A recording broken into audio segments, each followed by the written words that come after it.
Scientists tell us there's still a great deal we don't know about the brain, which makes the idea of being a brain surgeon rather intimidating, or so it would seem to me.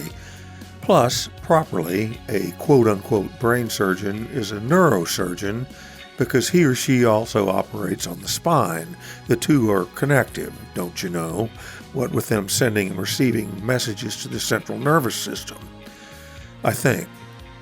I'm Rick Koster, and in this episode of our Job Description podcast, we talk to a neurosurgeon.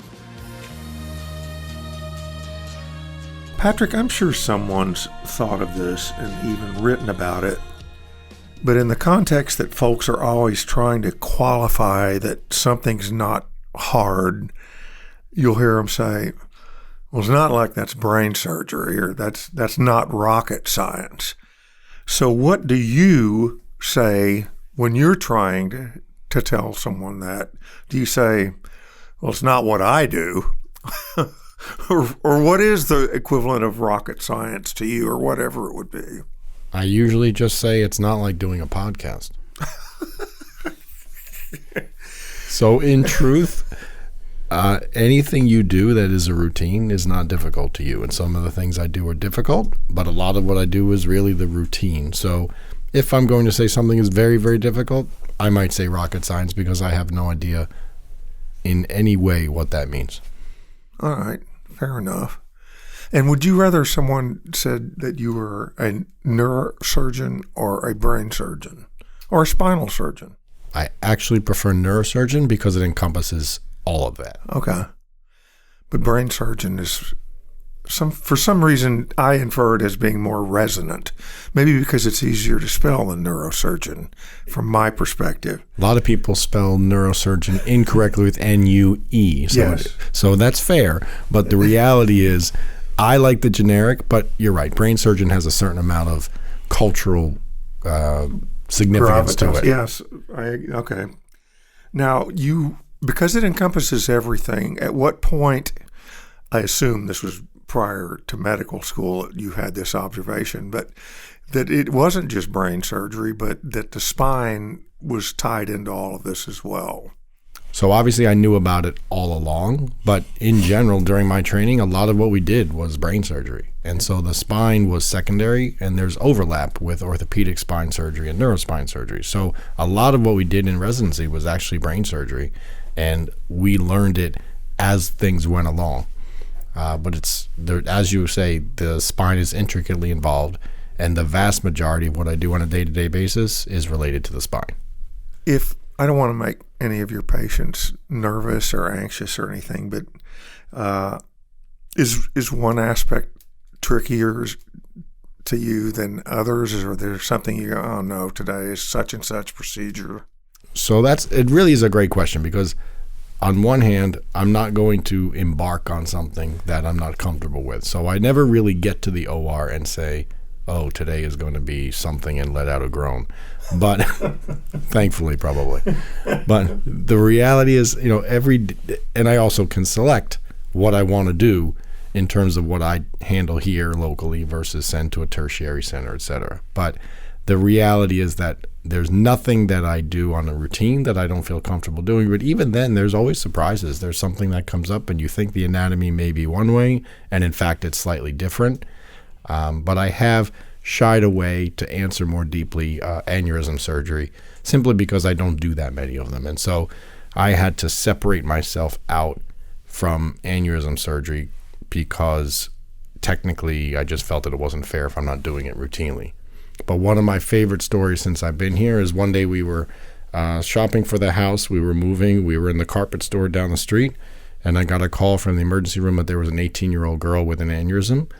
And she had a headache and some pupillary changes, but otherwise she was fine. And they did a CAT scan. She had an aneurysm. And we took care of it. So basically it's a little bubble in the blood vessel, and you put a clip across it, and it excludes it from the circulation so it doesn't rupture. So the aneurysm in and of itself isn't the problem. It's just the potential that it ruptures.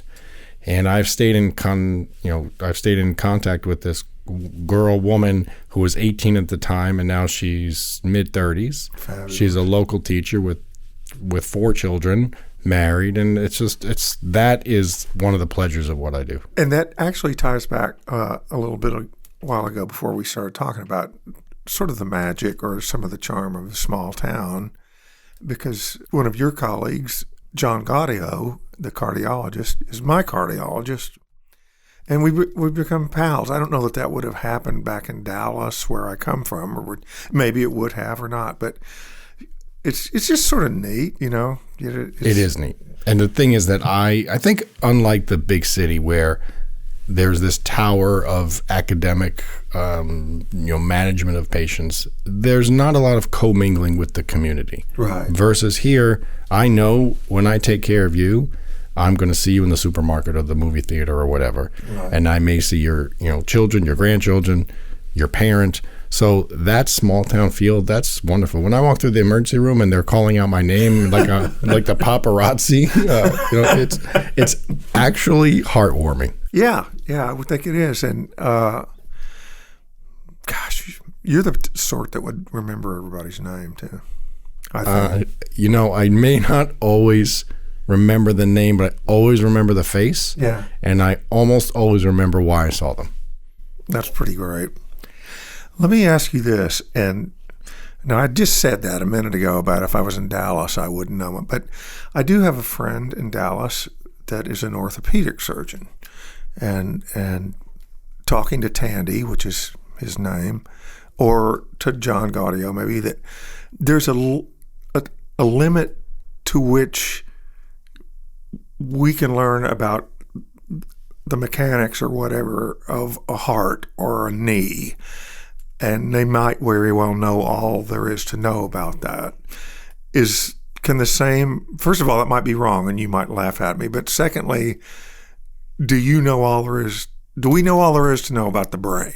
Not even close. And it's actually fascinating. So the reality is we know so much more now than we did years ago. And now we're developing computers with artificial intelligence, and they're writing papers and things like this. So there's a lot that we are learning. We know the pathways. Functional MRI shows us that when you look at an apple, certain areas light up, etc.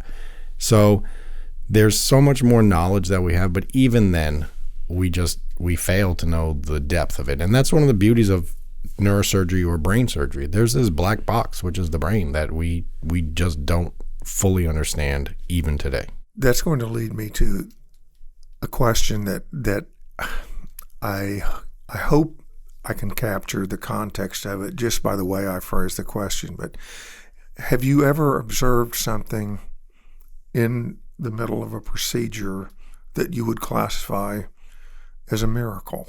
Now, that's a very tough question because I don't want to be trite and say that every day on some level there's a miracle. That makes sense. I think I know what you're saying. But so even these small miracles, so that there's a big piece of disc fragment that pops off. It's not quite a miracle, but you pull it off, the nerve root's happy, and the patient walks out of the hospital the next morning. These are small level miracles. In terms of inability to explain, there are cases where you have a hemorrhage in someone's brain and you don't necessarily know what caused it or why it's there or which vessel was leaking, but it stops. So there's small miracles as well. And I think on a bigger level, you have somebody who slips and falls and doesn't survive, and somebody slips and falls, the same mechanism, same age, etc., and they're perfectly fine. So there's so much involved that you really have to appreciate those little miracles that happen every single day. And one of the great things also about being a neurosurgeon is I know that we need to take full advantage of what we have today. And you don't know, tomorrow's not promised. And we all know that, but it's particularly relevant in my world where, unfortunately, there's a lot of outcomes that we can't change, but we can have an influence and have an impact. I think, in a way, you've already answered the next question, but sort of in that context, are there things that you might have encountered 15 years ago where you looked around the operating table at your colleagues and all of you said, this is not a good situation, but technology and what y'all's knowledge and practice has evolved to, that same thing you'd see today, you'd go, we got this? So as a matter of fact, on my way here, I got a text from a patient that I treated in 2005, which is a little longer than the time you've allowed of 10 to 15 years, but that's okay. So he texted me to say it's been 18 years since you took care of me. And this is a gentleman who came in with a hemorrhage. He had an aneurysm, and we were not able to properly, fully secure it at the time. We did not have the technology that would allow it. So we wrapped it, which means we put something around the outside, sort of to throw a tarp on it so it doesn't hemorrhage.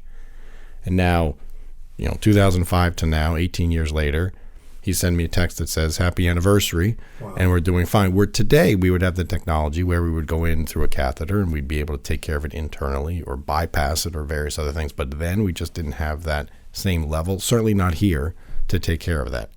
And he's walking, living, breathing, taking care of his granddaughter. That's wonderful. That makes me think the speed of the world is such between social media and how we assimilate constant barrage of information. Is it fair to suggest that is the brain changing? Do younger people today have a shorter attention span, like they're not capable of sitting down and reading Moby Dick or whatever the way we would have done it, but in other ways the brain compensates in other ways? Does that make any sense at all? It does. And so certainly from an observational status, I mean, even myself, I see these snippets of information that happen in 15 to 20 second intervals, and my own attention span has diminished a bit. And so that's not brain structure, that's just habituation. The habits that we take in have changed, and now we don't spend that much time doing any particular thing for any length of time. There are some very early studies, though, that show that the brain of younger people who are being raised during this time period of Twitter and various other forms of social media where the informational packets given are small and short, there is some structural change that's happening. And I don't know if we can really quantify it yet, right, but we're certainly seeing that things are different based on the way we're raising our children. Man, it's of course, I don't have to worry about that. I'll still be able to read my comic books for the next few weeks or whatever, however long I'm here. But I just think that's, again, so that would be, maybe you'll sit here and say, well, the human knee is evolving too, but I don't know that it is.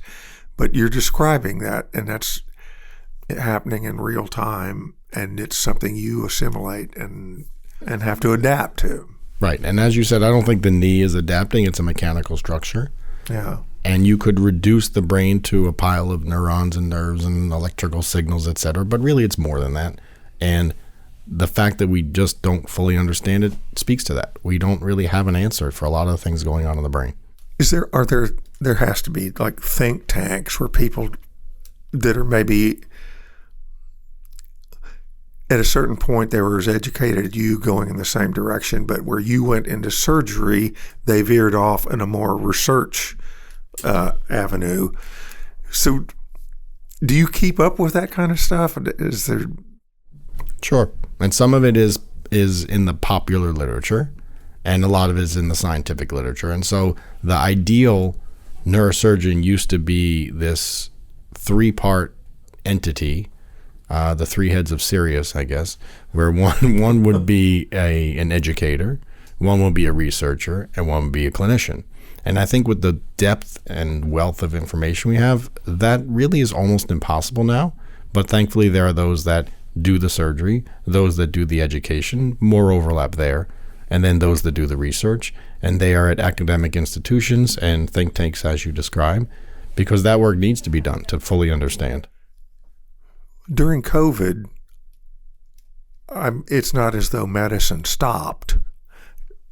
It didn't, but things were probably, were you reduced to doing only procedures that were absolutely necessary as opposed to a more regular? And if so, and I was thinking about this in the context of a friend of mine that's a virtuoso guitar player. He works in sessions, and he's played all the big stages in the world. And even though he could keep practicing during COVID, he said, I'm trying to think of the exact phrase, but it's hard to maintain your chops in a vacuum. And I thought that was an interesting observation, because he was talking about audience interaction and other things, that other variables. Maybe it isn't so much, you just weren't doing as much as you could. And there's not some way you could sit at home and practice brain surgery, right? Not easily, no. So what was that like? Or that was a dark time for all of us, Sure. The early days of COVID, because the reality is you didn't know who was surviving, who was not surviving. We didn't have a good grasp on it. Right. And we were reduced, as you said, we were doing emergency only. But what constitutes emergency? So if you've got back pain that's excruciating, that's somewhat urgent. Right? Subjectively, yeah. Exactly. So we were not doing those in the beginning. We were doing people who needed urgent brain surgery, people who had weakness of the leg, et cetera, that needed to have something done sooner than later before the deficit became permanent. But as you said, sitting at home, we were doing video visits.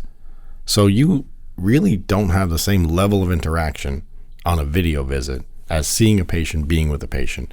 And even now, we're just coming out of the masked phase, and it's still not real. It's not the way that we like to practice. Facial expression is hugely important. Seeing someone smile, seeing someone cry, etc. Those are hugely important, and we've missed a lot of that.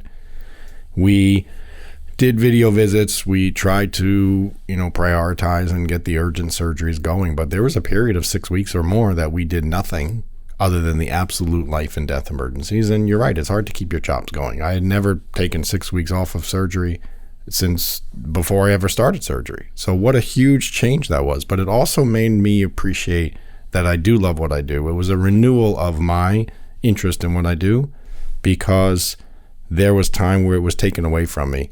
And there were points before that I was thinking, well, maybe it's time to cut back a little bit. Maybe I don't need to work this hard. And absolutely that's not the case. So I have a renewed vigor for what I do, and a renewed appreciation for the interactions that we directly have face-to-face with people, let alone patients.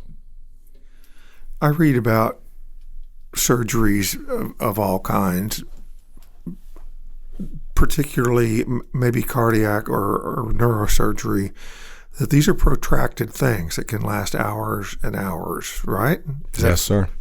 So, is there some point where you go, we got to get a sandwich or something, and we got to go to the bathroom.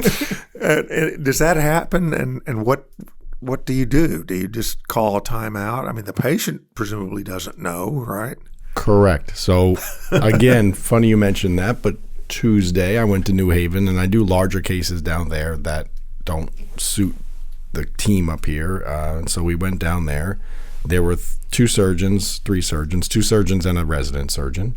And so between the three of us, we were there from 7:30 in the morning until 10:30 at night doing this surgery. Can I ask what the procedure was? Yes, it was a scoliosis reduction procedure. So the patient had pretty severe scoliosis, a bad curve in the spine, and we had to straighten it out because she was starting to develop severe pain and weakness in the leg. So that had to be done, and it's a big surgery.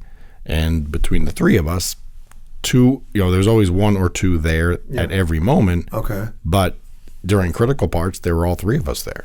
And so you just need to plan so that you have things moving forward, because you don't want the patient to be under anesthesia while you're out on a break. And, to go to the bathroom takes seconds, whatever. But you have to get out, go to the bathroom, come back in, scrub. It's time. Sure. But we don't want the patient to be lying there without somebody attending to that patient. So there are parts of a procedure that you can break up and maintain safety, but go get a little drink of water, etc. All right. In the situation you just described, so there's three of you guys. How do you know which one? I'm sure you don't just walk in and flip coins or whatever and say, I'll handle this or whatever. So you must think about it in advance. But do you get to where you rely on, I'm going to be working with Joe and Cindy or whatever, and you know that? Or is it just sort of random, whoever's I don't want to make it sound like it's just completely careless, but I think you know what I'm kind of trying to describe. So that was a little different because it's unusual, and the team is not a well-established team. But when I'm locally doing what I do, most of those surgeries, by the way, that I do locally are 2 to 4 hours. So it's not as much of an issue. And I have a team. I have 2 PAs that I work with routinely, and it's like a well-orchestrated ballet. It's that I do some, they do some, and it's really a change-off in an alternating fashion. And I know them well enough, and they know me well enough that it just works, and it's just smooth sailing, and it's a beautiful thing. But in this other situation, we had a vague sense, a reasonably defined sense of what I was to do, what the other was to do, what the other was to do. And so we coordinated, but it's as you're going through it, it's just, it's almost like nature just happens. And it's actually a beautiful thing to watch. Just people who don't really know each other that well engaging in something that's pretty high stress that just flows.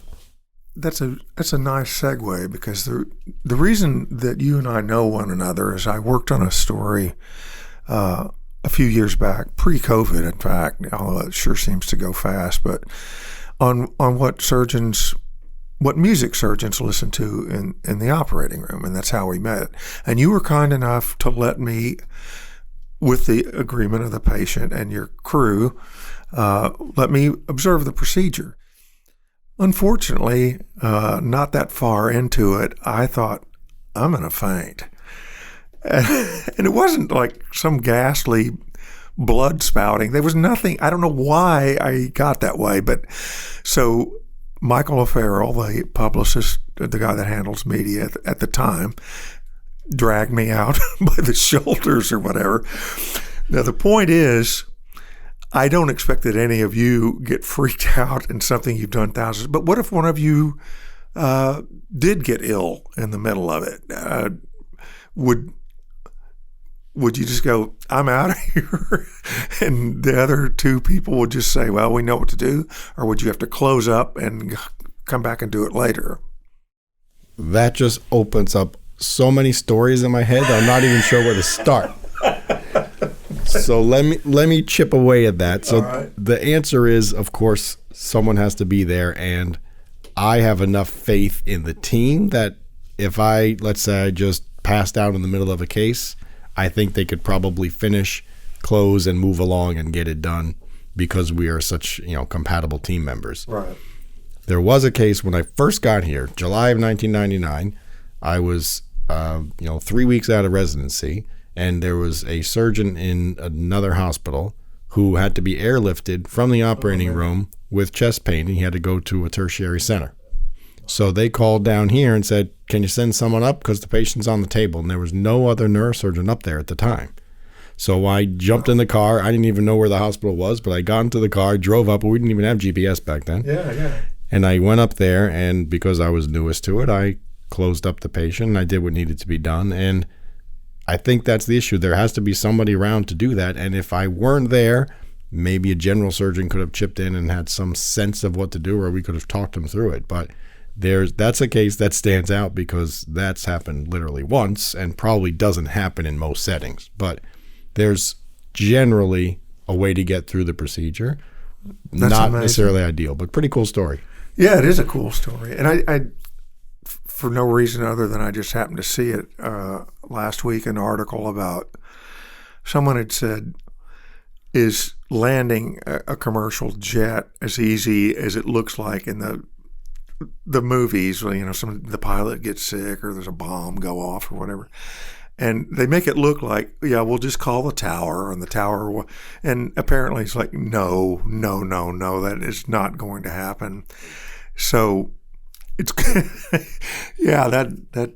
so in other words, they're not going to call over the PA system at the hospital and say, Rick, you're standing here. Unfortunately, Patrick had to leave. We're going to walk you through closing up this spinal procedure. That ain't going to happen. Probably not. There was actually a story, the reverse of that. One of the neurosurgeons who sort of handed me the practice was at the hospital in the middle of the night. He had just finished a brain surgery for an emergency trauma, and there was a baby delivering. And there was no obstetrician in the hospital. It was a snowy night, and he delivered the baby. Oh, wow. So thankfully, there's someone else around. Usually we don't have to go to the lay people on the street to ask them to help close the wound. But, you actually, without the joking part of it, there could be a point. You can imagine that there's one person doing it. There's only one person knowing how to do it. Right. And you could be in really bad shape that way. But thankfully, that doesn't happen, and there is redundancy built into it. There's a pilot and a co-pilot, as an example. Yeah. So typically, there's a way to get the plane down. Now, I emailed you that this sort of goofy question might be possible, so bear with me. But in the sequel to Silence of the Lambs, did you see this? Do you know where I'm going? I know with exactly where you're going. So I guess to cut it short, and you can fill in the accurate terminology, it's probably not possible to do what Hannibal Lecter did, which was have someone over for dinner and open their skull and with local anesthesia. I don't know what he did, but somehow he was able, without the guy knowing it, to excise a piece of the guy's brain, cook it, and then feed it to him. Mm-hmm. Probably not going to happen, right? Probably not going to happen, though. And so it actually, again, just to be the serious to your whimsical, we do awake craniotomies. So the patient is awake, and we do that to make sure that the patient doesn't lose any particular function, and they may be talking or singing or playing a violin, and that's not that uncommon. So okay, wow, you almost could say that. And by the way, the brain itself has no sensory fibers. So you could remove a piece of the brain and the person wouldn't have any pain. The scalp has pain. Okay. The bone doesn't really have that much pain fiber. So we actually do awake procedures. And amazing. Yeah, see, there you go. So amazingly, it almost could happen, but that's a lot Hollywood-sized. All right. And I hope you know that me being whimsical has nothing to do with how much respect for her. I'm just trying to I love have a little levity, because I can't believe I'm sitting here talking to a brain surgeon, a neurosurgeon. But well, and conversely, I don't mean that in any negative either. It's just I think it's funny that you ask a question somewhat innocently, but there's reality to it. So there's real depth to what you're asking in a half-hearted way. Yeah. But there's stuff out there. It's pretty impressive. Patrick, today, I literally read a term at lunch that I had never heard. I'm going to see if it's something you know. It's autonomous sensory meridian response. Have you heard that? No. It sounds like acupuncture. Well, it might be. It's apparently some sort of thing where you watch video and it initiates some sort of Pacific response where it calms you or something. And it looked to me like probably not something that Patrick's spending a lot of time studying. Well, probably not, but by the same token, you bring up two other issues. So virtual, inadvertently. So virtual reality, we are using those glasses now that kids will use for video games. Yep. We're using it to retrain the brain and help people cope with pain in a better fashion, or restricted range of motion in a better fashion. So if you imagine that it hurts you every time you raise your arm to reach for something, but we put these glasses on and you are distracted enough in trying to reach for things in this artificial world that you actually are doing physical therapy and moving your arm in a way that you may not have been able to without being distracted. So virtual reality is coming into being as a really nice tool for treating patients on the patient side, but also on the surgical side, we're starting to use virtual reality as well. So we can take the heart, as an example, out of the body, do the surgery away from the body virtually, and sort of practice and make sure what we're doing makes sense, and then virtually put the organ back into the patient, or look at it in 3 dimensions, or spin it and move it around. And the technology is there now, and it's pretty fascinating. Last whimsical question for me, and this isn't that whimsical. In 10 years, can you say we never have to die? So I was actually given an article recently that we have found, we, not neurosurgeons, but we in the academic community have found a gene for aging, and that they're finding that mice are now living longer in the laboratory with this gene turned on or activated or whatever it is. And I will confess I haven't really read the article, but I don't think we're anywhere near that. Yeah. But who knows? Wow. And I'm not sure we all want to. I don't. I like napping, but that's Patrick, is there some thought you would like to share that probably a lot that I didn't ask, but I mean, there's a lot, and I don't need to be a philosopher, or I don't mean to be a philosopher, but I think being a physician. So let me jump back. On the elevator, we also talked about my kids, and one of my children is going to be, was in medical school, is going to be a physician. One's going to be a nurse, and one's going to be a biomedical engineer. So these are fields that may or may not be something that the average parent will want their kid involved in. But a lot of people will specifically say, how can you let your kid go into medicine? And so to be the philosopher, there is so much that we do as physicians and specifically as neurosurgeons that have this enormous impact on people's lives. We intervene in a very incisive, pun intended, manner and literally change their lives. I've got patients who are back to firefighting, back to nursing, back to running triathlons. I mean, this is not something that I take lightly. And so I think the reality is we have such a privilege practicing medicine and doing surgery, intervening with people's lives on a daily basis that gives such gratification and it's such a powerful thing that I sleep at night. I know that I've helped people, but it's truly a privilege to do what we do. You mentioned Dr. Gaudio, and I think he was in the finance world. I mean, he did stock brokerage stuff, whatever that means in the financial world, right, and then found this calling to medicine, and he's not looked back. And I think we need the finance world, and we need travel agents, and we need reporters, et cetera, but to do what I do is absolutely a privilege. And it's not with any arrogance that I say it. I think anyone could do it if they wanted to, but what a privilege it is to take care of people. The reason you're not sort of laughed was because I was shaking my head that when he think anybody could do it, I'm guaranteeing you I could not have. Was there?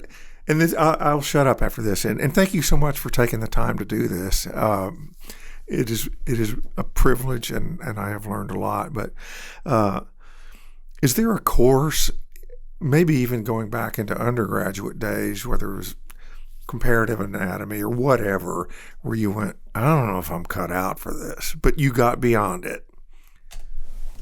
There's two things that come to mind. One is I've sort of always wanted to be a physician ever since I was young for unclear reasons. It was just always there.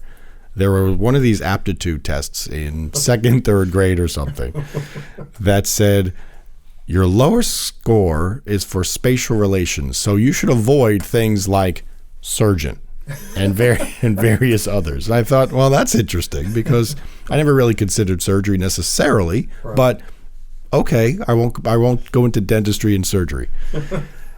And then in the contrast, the reason I grabbed and gravitated towards neurosurgery is that impact. So I didn't necessarily start this journey to be a surgeon, and certainly not to be a neurosurgeon. And one of my early days on call in the clinical rounds in the third year, I was assigned to be overnight in the hospital, and a guy came in with a massive head injury, and he had a blood clot over the top of his brain, and we removed it, and he left the hospital in 3 days. And I think I literally flew in the door at home and said, that's what I'm doing. So it was really a gut moment, and I think you need to, again, to be the philosopher, go with your gut. If you find something that gives you passion, run with it. That's wonderful. Patrick, thank you so much. Appreciate it. Continued success. Thank you. My pleasure to be here. We'll see you soon. Thanks a lot. Job Description is a production of The Day Publishing Company in New London, Connecticut, and is hosted by me, Rick Coster. Peter Wappy produces and edits the show. Our theme song is Here and Now by the band Wind Up, written by Michael Clay and Ernie Myers. Can't get enough of me? I write a free weekly newsletter called The Fun Never Stops. You can subscribe at theday.com/newsletters. If you want to support this podcast, leave a rating or a review wherever you listen to, or even better, subscribe to The Day at theday.com/subscribe.